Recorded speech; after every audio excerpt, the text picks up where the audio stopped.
Hello guys, আজি মই বনালো কুচিয়াৰ লগত অমিতা আৰু আলু।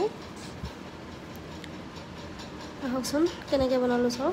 মই কেৰাহীত তেল গৰম হ'ব দিলোঁ। ইয়াতে মই এতিয়া গৰম মছলা দিম, গোটা গৰম মছলা, তাৰপৰা পিঁয়াজখিনি দি অলপমান ভাজিব দিম। আনফালে মই জালুক, জিৰা, জলকীয়া দুটামান, আদা, নহৰু এইখিনি পেষ্ট কৰি ল'ম। এতিয়া মই ইয়াতে মাছখিনি দি লৰাই অলপ ভাজিম। প্ৰায় 5-6 মিনিটমান সময় পূৰা ভালদৰে ভাজিম।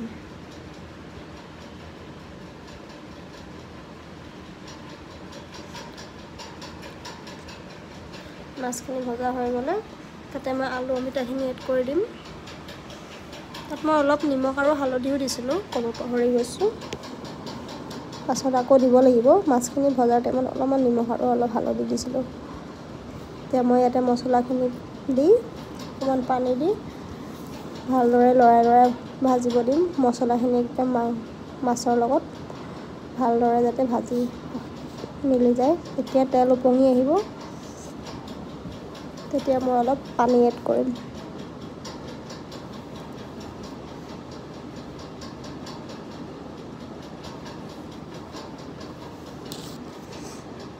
মই কেইফুটমান গোটা নহৰু দি দিছোঁ। আপোনালোকে কোনে কোনে খাই ভাল পায় বাৰু এনেকৈ মাংস বা কুচিয়াত, পাৰ মাংসৰ লগত দিলে বেছি ভাল লাগে।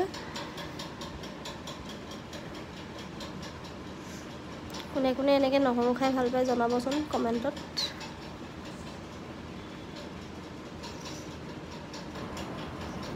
লৰাই অলপ ভজা হোৱাৰ পিছত গৰম পানী এড কৰি দিছোঁ। ভালদৰে উতল আহি অমিতা আৰু আলুখিনি যেতিয়া সিজি আহিছে, মাছখিনিতো আগতে ভালদৰে ভাজা হৈয়ে আছিলে। মছলাৰ লগত মানে অলপ ভালদৰে ভাজিলোঁ আৰু সিজি গ'ল ভালকৈ। এতিয়া অমিতা আৰু আলুখিনি সিজিলে আমাৰ চব্জি ৰেডি। মোৰ চব্জি ৰেডি হৈ গ'ল।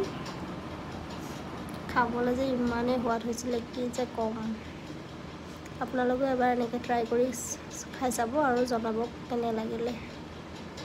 আজিলৈ আহোঁ, বাই।